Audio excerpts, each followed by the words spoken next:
నమస్తే, నేను జర్నలిస్ట్ శ్రీనివాస్. ఈరోజు న్యూస్ అనాలిసిస్లో ముందుగా ఆంధ్రప్రభ పేపర్లో వచ్చిన వార్తలను చూద్దాం.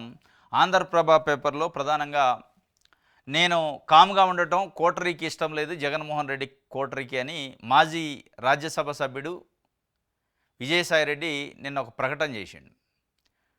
అంటే విజయసాయిరెడ్డి పైన జగన్మోహన్ రెడ్డి మొన్న ప్రెస్ మీట్ పెట్టి ప్రత్యక్షంగా ఆయన పైన విమర్శలు చేసిండు. విజయసాయిరెడ్డి అమ్ముడు పోయిండు కాబట్టే 3 సంవత్సరాలు ఇంకా పదవీ కాలం ఉన్న రాజ్యసభ మెంబర్ని రాజీనామా చేసి కూటమికి అవకాశం ఇచ్చే విధంగా వ్యవహరించిండు.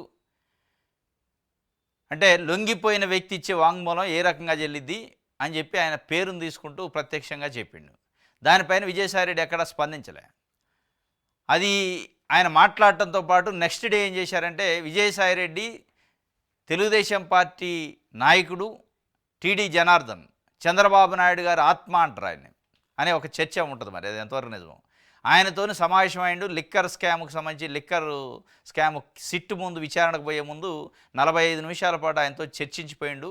అంటే చంద్రబాబు నాయుడు గారు దూతతోని. ఇదంతా వీడియోలు ఉన్నాయి. ఇదంతా చూస్తుంటే అదే అనిపిస్తుంది. ఇక ఆయన లొంగిపోయిండు, ఆయన అమ్ముడు పోయిండు, రకరకాలుగా చెప్పారు. కానీ దానిపైన ఎక్కడా కూడా ఆ వీడియో పైన కానీ, జగన్మోహన్ రెడ్డి చెప్పిన మాటలపైన కానీ విజయసాయిరెడ్డి స్పందించలే. ఇది తప్పని అనలా, ఉప్పని అనలా, నేను అమ్ముడు పోలేదనలా, లొంగిపోలేదనలేదు, నేను కలవలేదనలా, ఏది చెప్పలే.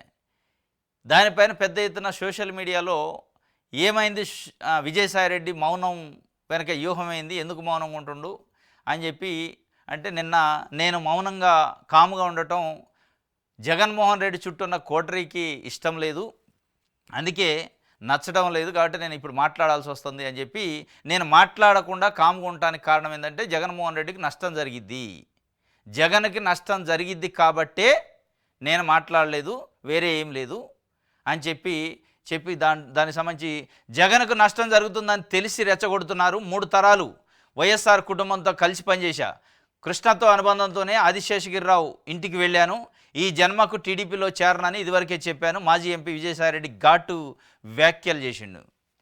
ఈ జన్మకు తెలుగుదేశం పార్టీలో చేరడట, మరి బీజేపీలో చేరతావా అనేది చెప్పాలి. మళ్ళీ తెలుగుదేశం అయితే చెప్పిండు. అంటే టీడీ జనార్దన్ ఆదిశేషగిరిరావు ఇది ఉంది కదా, దానికి నేను మౌనంగా ఉండడం వైసీపీలో కోటరీకి నచ్చటం లేదని మాజీ ఎంపీ విజయసాయిరెడ్డి ధ్వజమెత్తారు. అందుకే వైసీపీ సోషల్ మీడియాలో అబద్ధ పోస్టులు పెట్టారు, నన్ను కెలకటం ఇరిటేట్ చేయడం వల్ల తప్పనిసరి పరిస్థితుల్లో రియాక్ట్ అవుతున్నాను అని అన్నారు.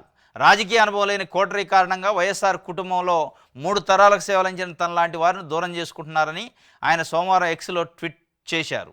ఎవరో కోటరీ చేసిన నేరాలను తన నెత్తిన వేసుకుంటూ విజయసాయిరెడ్డి మంచోడు, అలా చేయకుండా ఉంటే చెడ్డవాడు అవుతాడా? ఎవరో కోటరీ చేసిన నేరాలను తన నెత్తిన వేసుకుంటే విజయసాయిరెడ్డి మంచోడు, అలా ఒకళ్ళ మీద వేసుకోకుండా ఉంటే చెడ్డవాడు అవుతాడా? టీడీపీకి అమ్ముడుపోయిన మనిషి అవుతాడా అని ప్రశ్నించారు. 2 దశాబ్దాల అనుబంధం ఉండటం వల్లే ఆదిశేషగిరిరావు ఇంటికి వెళ్ళినట్టు తెలిపారు. అదే సమయంలో టీడీ జనార్దన్ వస్తున్న విషయం తనకు తెలియదని స్పష్టం చేశారు. నేను ఈ జన్మకు టీడీపీలో చేరడం లేదని ముందే చెప్పా, కలవాలనుకుంటే బహిరంగంగానే వెళ్తా అని చెప్పారు. కోటరీ చెప్పినట్టు లిక్కర్ స్కామ్ లేదని అన్నప్పుడు ఏం చర్చిస్తాను, సిట్ విచారణలో ఏవన్ గురించి చెప్పానే కానీ వేరే ఎవరిని నేను ప్రస్తావించలేదని ఆయన ట్విట్టర్లో. అంటే టీడీ జనార్దను శేషగిరిరావు ఈ విషయాలు అయితే కలిసింది వాస్తవం అనేది ఒప్పుకున్నాడు ఇండైరెక్ట్గా. అంటే నేను పోయింది ఆదిశేషగిరిరావుని కలవడానికి, అదే సందర్భంలో టీడీ జనార్దన్ వచ్చిండు, అది నాకు తెలియదు, ఇన్ఫర్మేషన్ లేదు. అంటే అక్కడ టీడీ జనార్దను విజయసాయిరెడ్డి కలిసింది వాస్తవమే. సరే మాట్లాడారా కలిసి లేదా పక్కన పెడితే ఆ ఇంట్లో యాదృచ్ఛికంగా ఆయన కలిసినట్టే. అంటే వారు అయితే వారి వైపు నుంచి వాదన, నేను యాదృచ్ఛికంగా కలిశాను, దాంట్లో ఏమి లేదని. కానీ జగన్మోహన్ రెడ్డి అంటే వైఎస్ఆర్సీపీ వైపు వర్షన్ ఏంటంటే ఏదో లోపాయకారి ఒప్పందం జరిగింది చంద్రబాబు నాయుడు గారితో, కాబట్టి ఆయన ఆత్మ టీడీ జనార్దన్ని కలవటానికి వెళ్ళిండు అని చెప్పి, అది కూడా సిట్ విచారణకు పోయే ముందు అని చెప్తే, లేదు నేను సిట్ విచారణకు పోయే ముందు సందర్భం వేరు, ప్లస్ ఇంకోటి సిట్లో నేను ఎవరి పేర్లు ప్రస్తావించలేదు, కేవలం A1 గురించి మాత్రమే చెప్పాను, అంటే నేను జగన్మోహన్ రెడ్డి గురించి చెప్పలేదు కదా అని ఆయన చెప్తుండు.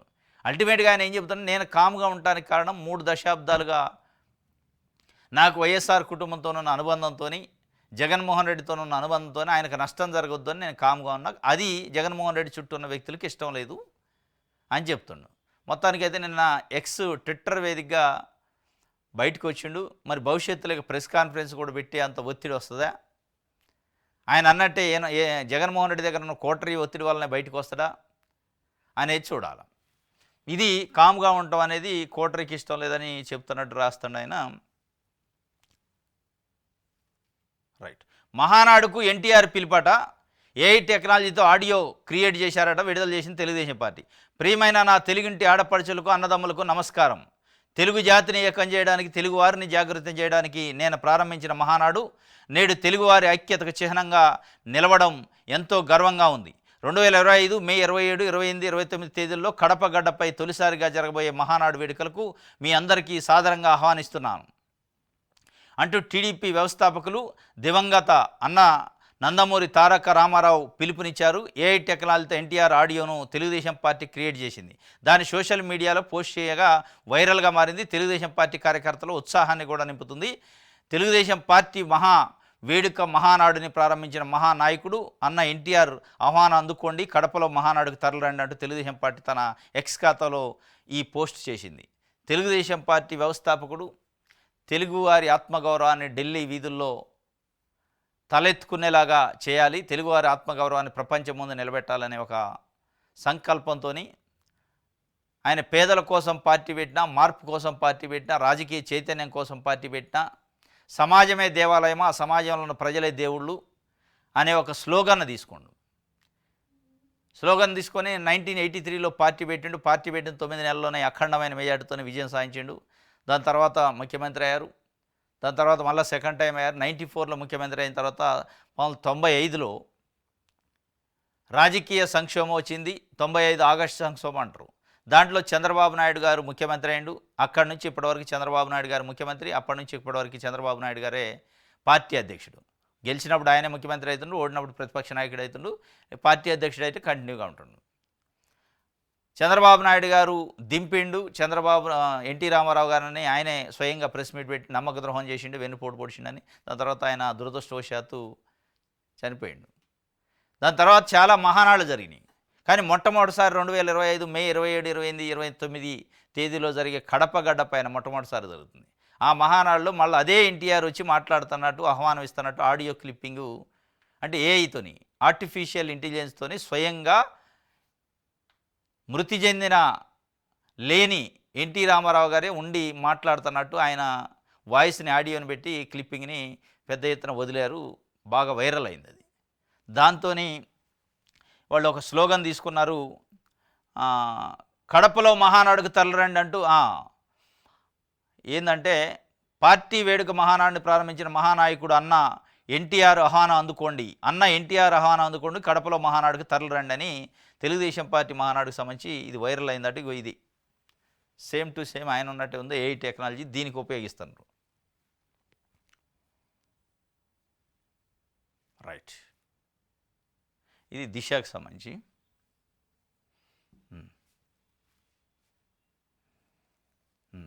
దళిత మైనార్టీల ఆత్మగౌరవంపై బాబు సర్కార్ బూటు దెబ్బ. దళితులు మైనార్టీ యువకులపైన డైరెక్ట్గా నడి రోడ్డు పైన పెట్టి, కానిస్టేబుల్ ఇంకోళ్ళు కాదు, సర్కిల్ ఇన్స్పెక్టర్, ఇద్దరు సర్కిల్ ఇన్స్పెక్టర్లు, ఒక సర్కిల్ ఇన్స్పెక్టరు కాళ్ళపైన బూటుతోని కాలేసి తొక్కుతుంటే, ఇంకొక సర్కిల్ ఇన్స్పెక్టరు అరికాళ్లపైన లాఠీతోని కొడుతున్నాడు. తెనాలిపట్నంలో 3 దళిత మైనార్టీ యువకులపైన 3rd డిగ్రీ నడి రోడ్డుపై పట్టపగలే ప్రజల కళ్ళ ఎదుటే అరికాళ్లపై లాఠీలతో స్వైర విహారం. ఒక సీఐ బూటు కాలుతో తొక్కిపెట్టగా మరో సీఐ దాష్టికం ఆలస్యంగా వెలుగులోకి. సోషల్ మీడియాలో వీడియో వైరల్ అయింది. బరితెగింపులో సీఎం చంద్రబాబు బాటలోనే రాష్ట్ర పోలీసులు. రెడ్ బుక్ రాజ్యాంగం అమల్లో హద్దుమీరుతున్న వైనం. పోలీసుల తీరు ముమ్మాటికి మానవ హక్కుల ఉల్లంఘనే. చంద్రబాబుకు సీఎంగా కొనసాగే అర్హత ఏమాత్రం లేదు. రాష్ట్రంలో రాక్షస రాజ్యం నడుస్తుందని దళిత సంఘాల ఆగ్రహం. అంబేద్కర్ మహానీయుడు రాసిన రాజ్యాంగాన్ని కాలరాసి రెడ్ బుక్ రాజ్యాంగం రాక్షసత్వాన్ని ఆచరణలో చూపిస్తూ పట్టపగల ఆటవిక పాలనకు అచ్చమైన ప్రతిరూపంలో కూటమి ఏడాది దాష్టిక పాలనలో దమనకాండకు అద్దం పడుతుంది. దళిత మైనార్టీ బడుగు యువకులపై పోలీసు లాఠీ కర్కశత్వం చూపింది. ఒక సీఐ కొడుతుంటే ఇంకో సీఐ కాళ్లతో తొక్కి కదలకుండా పట్టుకుంటాడు. మరో పోలీస్ వీడియో తీస్తాడు. ఇంకో పోలీస్ విరిగిన లాఠీల స్థానంలో ఎడతెగని ఉత్సాహంతో కొత్త కట్టెలు అందిస్తాడు. చుట్టూ ఉన్న పోలీసులు దెబ్బలు తింటున్న దళిత ముస్లిం యువకులను చూసి పగలబడి నవ్వుతుంటారు. ఇది కూటమి పాలనలో దళితులు, ముస్లింలు, బడుగుల పట్ల చంద్రబాబు సర్కారు దాష్టికానికి నిలువెత్తు రూపం. ఈ రాష్ట్రంలో మహానీయుడు అంబేద్కర్ రాసిన రాజ్యాంగమే అమల్లో ఉందా, లేక రెడ్ బుక్ పేరిట ఎస్సీలను, ఎస్టీలను, బీసీలను, మైనార్టీలను బహిరంగంగా చిత్తగొట్టే లోకేష్ రాజ్యాంగం అమల్లోకి వచ్చిందా? కొట్టి చివరికి లాఠీలు విరిగిపోతే కొత్త లాఠీలు తెచ్చుకొని మరీ కొట్టడం స్టేట్ టెర్రరిజం కాదా? ఇది హృదయం లేని పాలన కాదా? దళితులు, ముస్లింలు, బడుగులు బహిరంగంగా లాఠీలతో చావబాదడమో విజయమని మీరు భావిస్తుంటే చంద్రబాబు మీరు ఈ గద్దెకు అర్హులు కాదు, మీది పాలన కాదు, పీడన. తెనాలి నడి రోడ్డుపై పోలీసుల చేతిలో చావు దెబ్బలు తిన్న ఆ పేద దళిత ముస్లిం యువకుల అరుపులు మీకు వినిపించకపోతే, ప్రాణభయంతో అన్నా కొట్టొద్దు అంటూ విలపించిన వారి కన్నీళ్లు మీకు కనిపించకపోతే, ఆ యువకుల ఒంటి నుంచి కారిన రక్త బిందువులే రేపు మీ పాలనను కడతీర్చే మహా విప్లవం అవుతాయి. తస్మత్ జాగ్రత్త అని సాక్షి పేపరు చాలా పెద్దగా రాసింది కవిత్వం. దళిత మైనార్టీల ఆత్మగౌరవంపై బాబు సర్కార్ బూటు దెబ్బలట తెనాలిలో. ఇది ఎందుకు అంటే, ఒక కానిస్టేబుల్ని హత్యా ప్రయత్నం చేశారట కానిస్టేబుల్ పైన. ఆ కానిస్టేబుల్ పైన చేసిన హత్యా ప్రయత్నం మొత్తానికి కాళ్ళ మీద దెబ్బలు పుడుచుకొని 3rd డిగ్రీ ప్రయోగించుకునే దానికి వచ్చింది. ఇది ఇది తెనాలి 3 టౌన్ పోలీస్ స్టేషన్లో పనిచేస్తున్న కానిస్టేబుల్ కన్నా చిరంజీవి పై ఏప్రిల్ 24వ తేదీ రాత్రి 4 యువకులు హత్యాయత్నం చేశారని 2 టౌన్ పోలీసులు కేసు నమోదు చేశారు. ఇది కన్నా చిరంజీవి అనే పోలీస్ కానిస్టేబుల్ పైన ఈ 4 యువకులు హత్యాయత్నం చేశారంటే ఏప్రిల్ 24, ఇప్పుడు కాదు, 1 మంత్ బ్యాక్. మరి ఏప్రిల్ 24లో కానిస్టేబుల్ పైన హత్యాయత్నం చేస్తే నెల రోజుల నుంచి ఇలా పట్టుకోలేకపోయారు. నిజంగానే హత్యాయత్నం చేస్తే కానిస్టేబుల్ పైనే స్వయంగా నిజంగానే ఒకళ్ళు ఆ 4 యువకులు హత్యాయత్నం చేసి ఉంటే, కానిస్టేబుల్ పైన హత్యాయత్నం చేసిన వ్యక్తులను పట్టుకోవడానికి 1 మంత్ పడితే, మహిళలపైన, అమ్మాయిలపైన, బాలికలపైన అత్యాచారాలు చేస్తున్న వ్యక్తులను పట్టుకోవడానికి ఎంత టైం పట్టింది? స్వయంగా డిపార్ట్మెంటు వ్యక్తిపైనే దాడి చేశారు, నిజంగా దాడి చేశారో హత్యాయత్నం చేసి ఉంటే నెల రోజులు టైం ఎందుకు పట్టింది? అసలు ఇది ఆ కేసా కాదా? అసలు హత్యాయత్నం జరిగిందా లేదా? లేదు ఈ మధ్య కాలంలో ఏమన్నా వాళ్ళపైన ఏమైనా పర్సనల్ గడ్జెస్ లోకల్ ఇష్యూస్లోనో ఆ పాతది ఏదో చిన్న ఇష్యూ ఉంటే దాని గురించి ఇప్పుడు కేసు పెట్టే ప్రయత్నం చేశారా? మరి కేసు పెట్టిన నడి రోడ్డు పైన ఒక సిఐ కాళ్ళ బూట్లతో దొక్కుతుంటే ఇంకో సిఐ కర్రలతో కొట్టే కార్యక్రమం అయింది. రిమాండ్ చేయాలి, కోర్టుకు పంపాలి. ఇది ఏ బిఎన్ఎస్ ఐపీఎస్ సెక్షన్లలో చెప్తుంది ఇట్లా కొట్టాలి అని, డైరెక్ట్గా యూనిఫామ్లో ఉండి. ఇది ఒక రకంగా రాజ్యం యొక్క దమనకాండ, రాజ్యం యొక్క రౌడీయిజం కిందనే చూడాల్సి వస్తుందని ప్రజాస్వామ్యవాదులు, దళిత సంఘాల నాయకులు చెప్తున్నారు. రాజ్యాంగాన్ని ఉల్లంఘించడం తగదు అని చెప్పి మాలమహానాడట విద్యార్థి సంఘం నాయకుడు. ఇంత ఘోరం ఏప్రిల్ 24 జరిగిందట. నిజంగా జరిగింది నిజమే అయి ఉంటే ఏప్రిల్ 24 అంటే 25, 26 పెద్ద విశేషం కాదు. అరెస్ట్ చేయటం వాళ్ళని పెద్ద మ్యాటర్ కాదు. ఇప్పుడు అరెస్ట్ చేయటమైంది, అది కూడా మే 24 రోజు అరెస్ట్ చేశారట. అరెస్టు చూపించలే, నిన్న చూపించారు అరెస్టు. 24, 25, 26 సాయంత్రం దాకా కొట్టుడు మీదనే ఉన్నారు.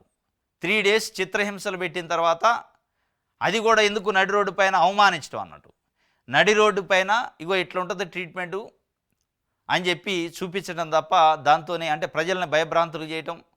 అసలు పోలీస్ స్టేషన్లో ఎవరైనా కంప్లైంట్ ఏంటి అడుగు పెట్టాలంటే వణికిపోయే పరిస్థితి ఉంటుంది. ఇట్లాంటివి చేస్తే నడి రోడ్డు పైన ఇట్లాంటివి చేస్తుంటే పోలీస్ స్టేషన్ అంటే భయపడే పరిస్థితి పాత రోజులను తీసుకొస్తున్నారు. ఫ్రెండ్లీ పోలీస్ పోయింది. ఇది బాబు సర్కారు బూటు దెబ్బ అని చెప్పి ఒక వార్తనిచ్చింది.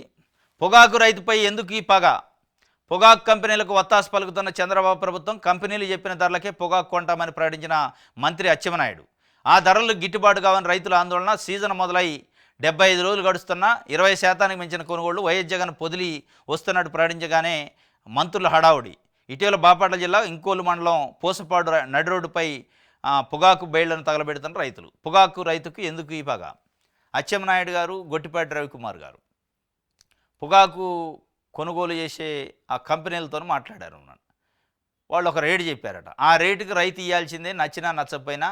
ఆరుగాలం కష్టపడి పండించిన పంట కంపెనీలు డిసైడ్ చేసిన ధరకి ఇవ్వాలని ప్రభుత్వం చెబుతుంది. ప్రభుత్వం ఎవరి పక్షాన ఉండాలి?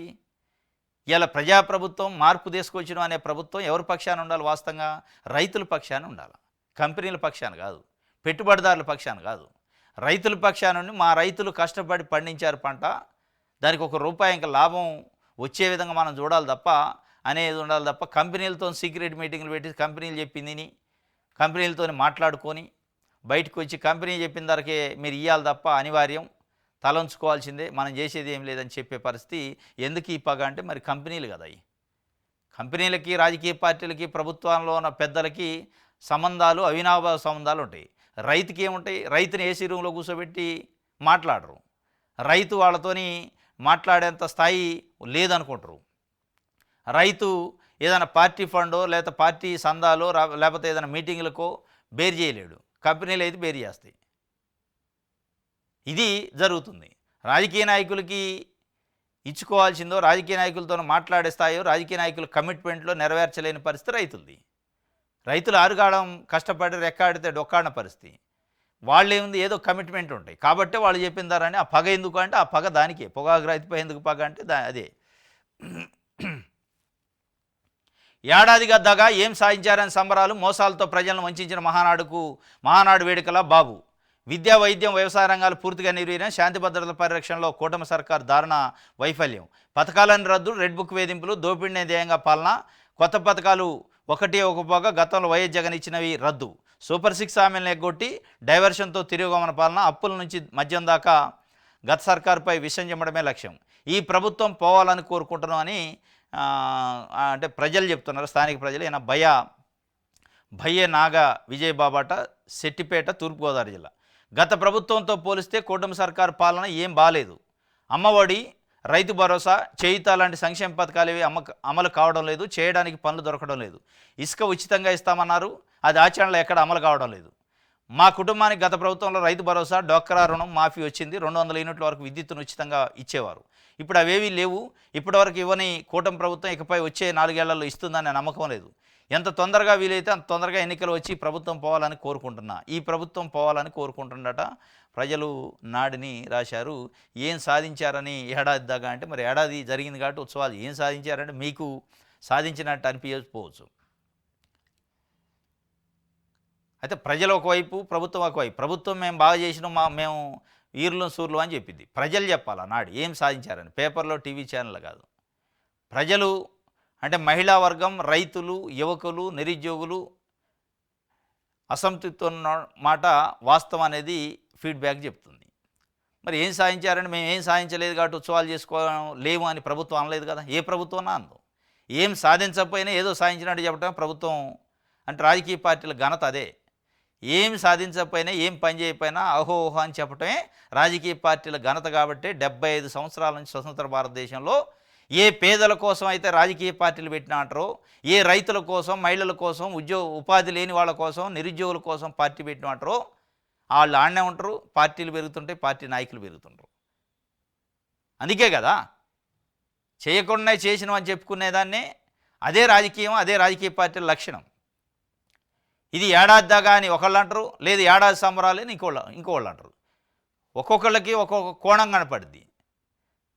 తెలుగుదేశం పార్టీ వాళ్ళకి ఏడాది సంబరాలు, మేము అద్భుతాలు చేసినాం, ఏడాదిలో ప్రజాస్వామ్యం నిలబడ్డది, నిజం గెలిచింది, ప్రజలకు ఏదో మేలు జరిగిందని వాళ్ళకి అనిపిస్తుంది. వైఎస్ఆర్సీపీ పార్టీ వాళ్ళకి దగా అనిపిస్తుంది. ఈ రెండింటి మధ్యలో ప్రజలకు ఏమనిపిస్తుంది అనేది ఇక్కడ మ్యాటరు. ప్రజలకు ఏమనిపిస్తుంది అంటే అమ్మఒడి పేరుతో వచ్చే డబ్బులు రాలేదు, రైతు భరోసా పేరుతో వచ్చే పైసలు రాలేదు, సూపర్ 6 పేరుతో హామీలు ఇస్తే అమలు కాలేదు, 1500 రూపాయలు మహిళలకు ఇస్తానంటే అవి ఇవ్వలేదు, మహిళలకు ఉచిత బస్సు ప్రయాణం అది రాలేదు. ఇది ఏది రాకపోగా నిరుద్యోగులకు నిరుద్యోగ భృతి రాకపోగా ఇప్పుడు ఏం పేరుతో సంబరాలు చేస్తారు? మాకు ఇచ్చిన హామీలు అమలైన అని సంబరాలు చేస్తారా? మీకు పదవులు వచ్చినాయి, బుగ్గ కారులో తిరుగుతున్నాం, ప్రజల సొమ్ముతోని జలసాలు చేస్తున్నాం, అనుభవిస్తున్నాం అని సంబరాల. దేనికోసం సంబరాలు అనేది ఇవాళ ప్రభుత్వం చెప్పాలి. ఇవాళ రాష్ట్రంలో ఉన్న 5 కోట్ల మంది ఆంధ్రప్రదేశ్ ప్రజలు అడుగుతుంది ఏంటంటే మీ సంబరాలు దేనికి? మీకు పదవులు వచ్చినాయనా? మీ పార్టీ అధికారంలోకి వచ్చిందనే? మీ నాయకులు పచ్చ సొక్కాలు వెలిగిపోతున్నాయనే? దేనికోసం సంబరాలు? లేదా ప్రజలు వెలిగిపోతున్నారు? ప్రజలు వెలిగిపోతే అమ్మఒడి ఎడిపోయింది, తల్లికి వందనం ఎడిపోయింది, రైతు భరోసా ఎడిపోయింది, ఉచిత బస్సు ప్రయాణం ఎడిపోయింది, మహిళలకు 1500 రూపాయలు ఎడిపోయింది, నిరుద్యోగ భృతి ఎడిపోయిందో సమానం చెప్పాల్సిన టైము ఇప్పుడు వచ్చింది. తెలుగుదేశం పార్టీ వాటికి మహానాడు వేదికగా చెప్పాలి. అది సంబరం అంటే, అది నిజం అంటే. ఇలా అందుకే రాజకీయ పార్టీలు అంటే ప్రజల డబ్బుతోనే మళ్ళీ అఫీషియల్గా ప్రచారం చేస్తున్నారు. గమ్మత్తు ఏంటంటే, దురదృష్టం ఏంటంటే, ప్రజల డబ్బుతోని ప్రజలు కట్టే ట్యాక్సులతోనే అఫీషియల్గా ప్రచారం చేస్తున్నారు. యాడు లేచి ప్రజలు కట్టిన డబ్బులతోనే హెలికాప్టర్లు తిరుగుతున్నారు. కానీ ప్రజలకి ఏం మేలు జరగట్లే. అందరూ మళ్ళీ పేదల కోసమే. పేదరిక నిర్మూలన, పేదరికం లేకుండా చేస్తా అంటని చంద్రబాబు నాయుడు గారు 2029 వరకు. 95లో ముఖ్యమంత్రి అయ్యింది చంద్రబాబు నాయుడు గారు. 3 సార్లు ముఖ్యమంత్రి చేసిండు, ఇప్పుడు 4వసారి. పేదరిక నిర్మూలన లేకుండా చేస్తున్నట్టు 3 సార్లు కానీ పేదరిక నిర్మూలన 3 సార్లు మొత్తం పేదరికంలా లేకుండా చేయలేని వ్యక్తి ఇప్పుడు ఎట చేస్తాడు? ఎక్కడి నుంచి చేస్తాడు? అయ్యాల బడ్జెట్ పుష్కలంగా ఉన్న రోజే పేదరికం లేకుండా చేయలేకపోయా. ఇప్పుడు మాయ మాటలా మరి నిజమైన మాటలు అనుకోవాలా అనేది ప్రజలు మాట్లాడుకుంటున్నారు. ఇది ఏ విధంగా సంబరాలు చేస్తారంటే అంతే. రాజకీయ పార్టీలు అంటే అది మాకు నచ్చలేదు, ప్రభుత్వం పోవాలని ప్రజలు కోరుకుంటున్నారట. ప్రొసీజర్స్ ఎందుకు ఫాలో కావడం లేదు? సిటీ తీరుపై ఏసీబీ కోర్టు ఆగ్రహం. మీకేమైనా స్పెషల్ ప్రొసీజరు ఉందా అని నిలదీత. అప్పటికప్పుడు విచారణాధికారిని పిలిపించి ప్రశ్నల వర్షం కురిపించిన న్యాయమూర్తి. విచారణాధికారి తీరుపై అనుమానాలు వ్యక్తమవుతున్నాయన్న న్యాయమూర్తి. నిందితుల కస్టడీ పిటిషన్ 29కు వాయిదా. ప్రొసీజర్ ఎందుకు ఫాలో కావడం లేదంటే ఫాలో గారు. ప్రొసీజర్ ఎప్పుడు ఫాలో అవుతారు? అది నిజమైన కేసు, నిజంగానే ఆడ క్రైమ్ జరిగి ఉంటునో, నిజంగానే అక్రమాలు జరిగి ఉంటునో, కుంభకోణం జరిగి ఉంటునో, నిజంగానే దాంట్లో కొన్ని కనీసం ప్రేమ పైసి ఉంటేనో, సర్కమ్స్టెల్ అది ఎవిడెన్స్ ఏదైనా ఉంటే, సబ్స్టాన్షియల్ ఎవిడెన్స్ ఏమైనా ఉంటే అప్పుడు కాస్త నిజమే దీన్ని ప్రొసీజర్ ఉంటుంది. అప్పుడు ప్రొసీజర్ లేకుండా చేస్తున్నారు ఎందుకు లేదు అని అంటే ప్రొసీజరే కాదు, కేసే లేదా అనేది వాళ్ళు చెప్తున్నారు నిందితులు. కేసు లేకుండా అక్రమ కేసు పెట్టాలన్నప్పుడే ప్రొసీజర్లు ఉండవు. రైట్. ఇది మహాడ్రామాలో అధికారులు ఉద్యోగులే సమిధలాట. నేటి నుంచి కడపల మహానాడు నిర్వహణకు ఏర్పాట్లు. అడుగడుగున అధికార దుర్వినియోగం. పార్టీ కార్యక్రమాలకు ప్రభుత్వ యంత్రాంగాన్ని వాడుకుంటున్న చంద్రబాబు. 3 రోజుల పాటు టీడీపీ సేవలోనే అధికారులు. గాయపడిన వీఆర్ఓను ఆసుపత్రిలో దర్శిస్తున్న సహచార ఉద్యోగులు. మహానాడు ప్రాంగణంలో కూలిన కటౌట్లు. 2 వీఆర్ఓలకు తీవ్ర గాయాలైనయట. మహానాడు తెలుగుదేశం పార్టీ కార్యక్రమం. ప్రభుత్వ అధికారులు, వీఆర్ఓలు, సర్వేలు, విలేజ్ అసిస్టెంట్లు, గ్రామంలో పనిచేసే అధికారులందరినీ వాడుకుంటున్నారట. దేనికి? ఆ స్టేజీలు వేయటానికి, అదంతా సూపర్వైజ్ చేయడానికి. ప్రభుత్వ అధికారులకి మహానాడుకి సంబంధం ఏంది? అది ఎట్లా బయటపడదంటే ఆ 2 కటౌట్లు మీద పడ్డాయట, కూలిపోయినాయి గాలికి. అక్కడ ఒక 2 వీఆర్ఓలకు గాయాలని అప్పుడు తెలిసింది. వీఆర్ఓల కాడ ఏం పని అంటే అఫీషియల్గా పైన ఉన్నతాధికారులే మీరు మహానాడిని మొత్తం పర్యవేక్షించండి, అక్కడ ఉండండి, వాళ్ళు చెప్పిన పనులు చేయండి, తెలుగుదేశం పార్టీ నాయకులు ఆదేశాలు జారీ చేస్తారు, మీరు పాటించండి అంటే అధికారులు కాదు ఆదేశాలు జారీ చేసేది, తెలుగుదేశం పార్టీ నాయకులు చేస్తారు. మద్యం అమ్మకాల్లో ఎల్లో ట్యాక్స్ పెట్టారట. కలెక్షన్ బాయ్స్ అవతారం ఎత్తిన ఎక్సైజ్ సిబ్బంది. చిత్తూరు జిల్లాలో ఒక్కో మద్యం దుకాణం నుంచి 30,000 వసూలైన మొత్తంలో కూటమి నేతలకు వాటాలు. మద్యం అమ్మకాల్లో ఎల్లో ట్యాక్స్ వచ్చిందట. ఆ ఎల్లో ట్యాక్స్ వసూలు చేయటం మళ్ళీ ఎవరు చేస్తారంటే ఎక్సైజ్ డిపార్ట్మెంట్ వాళ్ళే చేస్తారట. చేసి వాళ్ళకి ఇవ్వాలట కూటమి నాయకులకి. చిత్తూరు జిల్లాలో 114 మద్యం దుకాణాలు, 8 బార్లలో కూటమి నేతలు నెలవారీ మామూళ్ళు ఎల్లో ట్యాక్స్ వసూలు చేస్తున్నారు. అది కాకుండా అది కూడా వాళ్ళ చేతికి ఏమాత్రం మట్టి అంటకుండా జాగ్రత్తలు పడుతున్నారు. మొత్తం వసూలు ప్రక్రియ కోసం ఆబ్కారీ శాఖలోని కొందరు సిబ్బందిని కలెక్షన్ బాయ్స్గా నియమించుకున్నారనే విమర్శలు ఉన్నాయి. ఒక్కో మద్యం దుకాణం నుంచి నెలకు 30,000 అట. బార్ నుంచి నెలకు 20,000 చొప్పున మొత్తంగా నెలకు 1/2 కోటి వరకు ఎల్లో ట్యాక్స్ వసూలు అవుతున్నట్టు తెలుస్తుంది. ఇందులో ప్రతి నియోజకవర్గంలో కూటమి పార్టీ ప్రధాన నాయకుడు 70%, మద్యం దుకాణం ఉన్న పోలీస్ స్టేషన్కు 10%, 20% ఎక్సైజ్ అధికారులకు ఇస్తున్న ఆరోపణలు ఉన్నాయి. మళ్ళీ ఇందులో ఆబ్కారీ శాఖకు చెందిన ఓ అధికారి ఒక్కో దుకాణం నెలకు 4,000 అట. ఇది ఆబ్కారీ దుకాణానికి ఆబ్కారీ శాఖ కూడా ఒక 4,000, కూటమి నాయకులకు 30,000, బార్లకి అయితే 20,000. ఇది ఎల్లో ట్యాక్స్. దీని మళ్ళా ఏడేం ఎల్లో ట్యాక్స్ నడితే ఆడే మద్యం కుంభకోణం సిట్ వేస్తారు.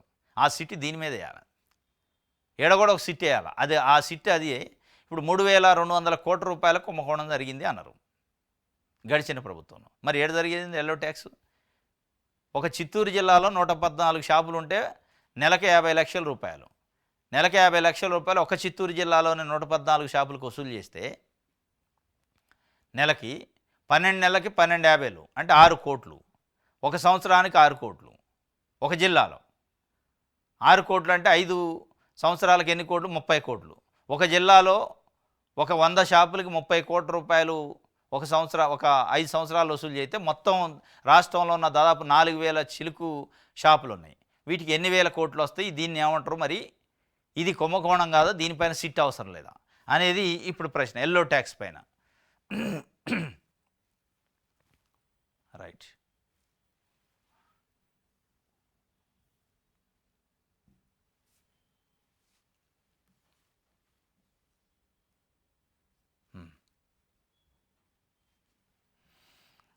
ఆంధ్రజ్యోతి చూద్దాం.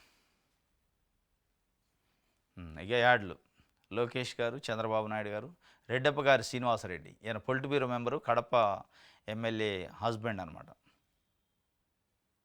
నేటి నుంచే పసుపు పండగ, కడపలో మహాసమరానికి సర్వం సిద్ధం, 3 రోజుల మహానాడు కోసం కనివినిని ఎరగని రీతిలో ఏర్పాట్లు అని చెప్పి ఒక వార్త. మహానాడు పైన కూడా చంద్రబాబు నాయుడు గారు, లోకేష్ గారు, మధ్యలో ఎన్టీ రామారావు గారు, మిగతా ఇక ఏ నాయకుడిది ఉండదు. మరి లోకేష్ గారు ఏంటంటే జనరల్ సెక్రటరీ లోకేష్ గారు ఒక్కడే ఉండదు, చాలామంది ఉంటారు. ఏంది మరి దాన్ని మతలబ్ అంటే ప్రమోట్ చేస్తున్నారు. తెలుగు తమ్ముళ్ళు మహావేడుక 1983లో తొలి మహానాడుకు బెజవాడ వేదిక అయిందట. పలు కారణాల వల్ల 6 సార్లు బ్రేక్ అయింది. కరోనా సమయంలో జూమ్ ద్వారా నిర్వహణ. 1983లో తొలి మహానాడు అక్కడ జరిగిందట, విజయవాడలో. దాని తర్వాత ఒక 6 సార్లు కరోనా టైంలో బ్రేక్ అయింది. జూమ్లో కూడా జరిగింది కరోనా టైంలో. ఇప్పుడు మళ్ళా జరుగుతుంది కడపలో మొట్టమొదటిసారట. మొత్తం లోకేష్, చంద్రబాబు నాయుడు గారియే అవి ఫ్లెక్సీలు కానీ ఫోటోలు కానీ ఉన్నాయి. పేరుకే ప్రైవేట్ డాబు, వసతుల కల్పనలో ప్రైవేట్ స్కూళ్ళు అంతే. రాష్ట్రంలోని ప్రైవేట్ పాఠశాలల సంఖ్య 9,953. వాటిలో ఒక్కటి కూడా 5 స్టార్ రేటింగ్ సాధించలేదు. అత్యంత నాసిరకంగా వసతుల ప్రమాణాలున్న 95 పాఠశాలకు సింగిల్ స్టార్ రేటింగ్ మాత్రమే దక్కింది. అంతంత మాత్రంగా ప్రమాణాలున్న పాఠశాలలు ఏకంగా 3,420 ఉన్నాయి. వీటికి 2 స్టార్ రేటింగ్ లభించింది. మధ్యస్థంగా ప్రమాణాలున్న 3 స్టార్ రేటింగ్ పాఠశాలలు 5,730. అంటే మామూలు మొత్తం నాసిరకంగా ఉన్నాయి, ఎక్కువ ఉన్నాయి. 4 స్టార్లు ఉన్నవి చాలా తక్కువే. 95 బడులు అత్యంత ఘోర ప్రమాణాలు. అత్యంత మాత్రంగా ఉన్న బడులు 3,420. మధ్యస్థంగా ప్రమాణాలు ఉన్నాయి 5,730. అయినా ఫీజులు వెనక తగ్గని వైనం. విద్యా హక్కు ఫీజుల కోసం ఇన్ఫ్రాపై పాఠశాల విద్యాశాఖ వివరాల సేకరణ. పేరుకే ప్రైవేట్ కానీ డాబు లేదట. ఏది నాణ్యత ఏది పాటించట్లేదట. మరి దీంట్లో నారాయణ, శ్రీ చైతన్య, భాష్యం ఉన్నాయా? తెలుగుదేశం పార్టీలో మంత్రులు ఉన్నారు, ఎమ్మెల్యేలు ఉన్నారు ఈ స్కూళ్ళకు సంబంధించి. ఎవడన్నా అడిగేటోడు ఉండా? ఎట్లా వస్తానే పర్మిషన్లు? మరి ఇంత అసలు ఏం లేకుండా 9,953 పాఠశాలలు ఉన్నాయట. దాంట్లో 2 స్టారు, 3 స్టారు, ఈ తప్ప 4 స్టార్ ఉన్నాయి, చాలా తక్కువ ఉన్నాయట. మరి వీటికి పర్మిషన్లు ఎట్లా వస్తున్నాయి? ఎవరు ఇస్తున్నారు పర్మిషన్లు? మరి పర్మిషన్ క్యాన్సిల్ చేయొచ్చు కదా. ఏ స్టారు లేకుండా డబ్బులు విచ్చలవిడిగా ఎట్లా వసూలు చేస్తాను? ఇదే ఆంధ్రజ్యోతో, ఇదే ఈనాడో, ఇదే సాక్షి పత్రికో మళ్ళా ఏ స్టారు లేదని తెలిసి కూడా పెద్ద పెద్ద యాడ్లు వేస్తారు.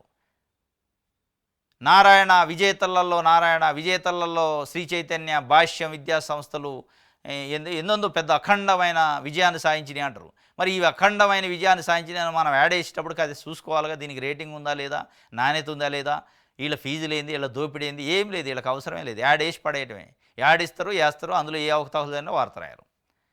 గుట్కా కంపెనీకి యాడ్ చేసేటోడికి ఈ యాడ్ వేసేటోడికి తేడా ఏముంది? గుట్కా కంపెనీకి, డ్రగ్స్కి, లేకపోతే బెట్టింగ్ యాప్లకి యాడ్లు చేసేటోళ్ళకి, ఈ నారాయణ, శ్రీ చైతన్య, భాష్యం లాంటి విద్యా సంస్థలకి యాడ్లు వేసేటోళ్ళకి పెద్ద తేడా లేదనేది ప్రజలు అనుకుంటున్నారు. మీరు డబ్బులు తీసుకొని వేస్తున్నారు, నియమాలు నీతులు అన్నీ వదిలేసి, విలువలు అన్నీ వదిలేసి.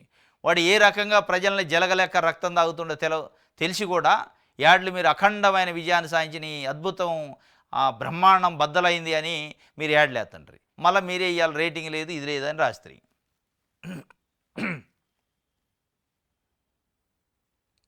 పవన్ కళ్యాణ్ మాకు పెద్దన్న, ఆయన తిట్టినా పడతాం దిల్ రాజు అంటాడు. థియేటర్ల మూసివేతపై విచారణ జరుగుతుందని మంత్రి దుర్గేష్ అంటాడు. ఇది పవన్ కళ్యాణ్ మాకు పెద్దన్న. ఇప్పుడు అయిందా, ఇదివరకు అయిందా? అంటే ఆ నలుగురు మీరు కలిసి థియేటర్లు మూసేయడానికి ప్రయత్నం చేశారనేది వార్తలు వచ్చినాయి. అంతకుముందు పెద్దన్న కాదా? బయటపడేటాలక ఇప్పుడు పెద్దన్నని ప్రహసనం చేసుకునే ప్రయత్నం చేస్తారా? ఎక్కడక్కడికే పీలికలు అయినాయి. అల్లు అరవింద్ ప్రెస్ మీట్ పెడతాడు, పవన్ కళ్యాణ్కి మేము మద్దతు ఇస్తున్నాం అంటాడు. ఏనా ప్రెస్ మీట్ పెట్టి పవన్ కళ్యాణ్ మాకు పెద్దన్న, మేము ఆయన మాట వినాల్సిందే అంటాడు. మరి ఎవరు వద్దన్నారు? వినొద్దని ఎవరు అన్నారు? ప్రకటన ఎవరు ఇచ్చారు? జూన్ 1 నుంచి థియేటర్లు బంద్ అని ఎవరు అన్నారు? అల్లు అరవింద్ గారు ప్రెస్ మీట్ పెట్టి రాజకీయ ప్రభుత్వానికి ప్రైవేటుగా వ్యాపారం చేసుకునే సినిమాలకి సంబంధం లేదని గతంలో కొంతమంది మహానుభావులు అన్నారు. సంబంధం లేకుండా ఎట్టుంటుంది అంటే గతంలో పవన్ కళ్యాణ్ అన్నాడు, ప్రభుత్వానికి ఏం పని, మనం డబ్బులు పెట్టి ప్రైవేట్గా సినిమాలు తీసుకునే దానికి ప్రభుత్వ అజమాయిషి ఏంటి అన్నాడు. అదే విషయాన్ని మొన్న ఆయన అన్నాడు, కొంతమంది అన్నట్టు నాకు గుర్తుంది, సంబంధం లేకుండాటువంటిది గతంలో అన్నట్టు అని. ఆయన అది చెప్తే ఏనేమంటుండు, మాకు పెద్ద అన్న అంటుండు. మీకు పెద్ద అన్నో చిన్న అన్నో, మరి మీరే ఒకసారి పెద్ద అన్న అంటారు, ఇంకోసారి చిన్న అన్న అంటారు, అసలు అన్న కాదని అంటారు, ప్రెస్ మీట్లు పెడతారు, లీకులు ఇస్తారు, అని చెప్తారు. ఇది ఆయన ఇక మొత్తానికి సరెండర్ అయినట్టుంది. పెద్దన్న కాడికి వచ్చింది. ఈనాడు చూద్దాం. రైట్, ఈనాడులో కూడా పండగ, ఈ మొత్తం యాడ్లే, దుమ్ము. ప్రజలకు పైసలు ఇవ్వాలంటే డబ్బులు ఉండవు, నాయకులకి తెలుగుదేశం పార్టీ కలకల్లాడుతుంది. ఈ ఎక్కడ యాడ్లు, ఏం కథ, ఎక్కడ ఈ డబ్బులు. కానీ ప్రభుత్వానికి అప్పులు అవుతున్నాయి, ప్రజలకు అప్పులు అవుతున్నాయి, రాష్ట్రానికి ఖజానా లేదంటారు. కానీ తెలుగుదేశం పార్టీ ఖజానా నిండుతుంది, హెరిటేజ్ ఖజానా నిండుతుంది, పెట్టుబడిదారులు పారిశ్రామికవేత్తలు ఖజానాలు నిండుతున్నాయి. కానీ ప్రజల కాడికి వచ్చేటానికి ఏదైనా స్కీమ్ ఇవ్వాలంటే జగన్మోహన్ రెడ్డి విధ్వంసం చేసిండు, అంతా ఖాళీ చేసిపోయిండు. మరి అంతా ఆయన ఖాళీ చేశాక మీ ఎందుకు ఖాళీ చేయాలి? మరి ప్రజలను విధ్వంసం చేసిండు, రాష్ట్రాన్ని విధ్వంసం చేసిండు, ఆ రాష్ట్రంలో ఉన్న తెలుగుదేశం పార్టీ నాయకులను ఎందుకు విధ్వంసం కాలే? మీరు ఎందుకు అప్పులు పాలే? ప్రజలు అయ్యారు కదా అప్పులు పాలు, ప్రజలు విధ్వంసం పాలయ్యారు అంటున్నారు కదా. మీరు ఎవరు పచ్చగానే ఉన్నారు కదా, అంతా కలకల్లాడుతున్నారు. భాష్యం రామకృష్ణ, భాష్యం విద్యాసంస్థల అధినేత యాడు, మీ భాష్యం రామకృష్ణ అని, సుస్వాగతం స్వాగతం అని. ఇక ఈయన ఎంత ఫీజాన్ని వసూలు చేసుకోవచ్చు, ఏ దోపిడీ చేసినా అడిగేటోడు. నారాయణ, భాష్యం వీళ్ళంతా ఇక వాళ్ళు అందులో మెంబర్లా ఇప్పుడు. రైట్,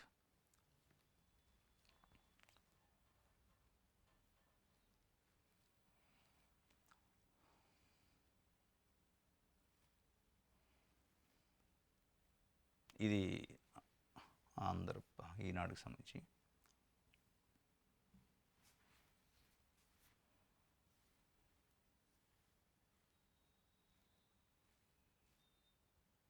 చౌక డిపోలు మహా దూరం ఉన్నాయట, కార్డుదారులు పరేషాను, అద్దెలు తక్కువ, దూర ప్రాంతాల ఏర్పాటు, సచివాలయ నిబంధనల గాలికి. ఇంటింటి విధానంతో సూచి చూడనట్టు వదిలేసిన అధికారులు, మారిన ప్రభుత్వం నిర్ణయంతో కార్డుదారులకు ఇక్కట్లు, చాలామందికి డిపోలు తెలియని పరిస్థితి. చౌక డిపోలు డీలర్లోనూ ఆందోళన, సరిదిద్దాల్సిన అవసరం ఉందన్న సూచనలు. చౌక డిపోలు బహుదూరం అయినట, బహుదూరంగా అలా చేశారు. ఎందుకు ఇంటింటికి పోయి తీసుకో అంటే డెలివరీ, డోర్ డెలివరీ సిస్టమ్ ఉండేది రేషన్కి, ఎండియు సిస్టమ్ అని, మొబైల్ డిస్పెన్సరీ యూనిట్. దాన్ని తీసేసి కాస్త లేదు మీ ఇంటికి మేము రావడం ఏంది, మీరే పోయి తెచ్చుకోవాలని మొత్తం ఆ వ్యవస్థను ఎత్తి ఇప్పుడు ఆ డీలర్ షాపులు ఎక్కడన్నా తెలియదు, ఎక్కడ ఊరు బయట పెట్టారట, అద్దెలు తక్కువ అని. ఇక ఎత్తుకోవాల్సిన పరిస్థితి. చౌక డిపోలు బహుదూరం చేసింది ప్రభుత్వమే, కార్డుదారులు అయితే పరేషాన్ అవుతుండట. ఇక తప్పదు, ఏం చేయాలి, అలవాటు పడదాకా పరేషానే ఉంటుంది. రైట్, ఇది ఆంధ్రప్రభకు సంబంధించి. ఇది ఈరోజు న్యూస్ అనాలిసిస్. రేపు తాజా వార్తలతో తిరిగి కలుసుకుందాం. Thank you.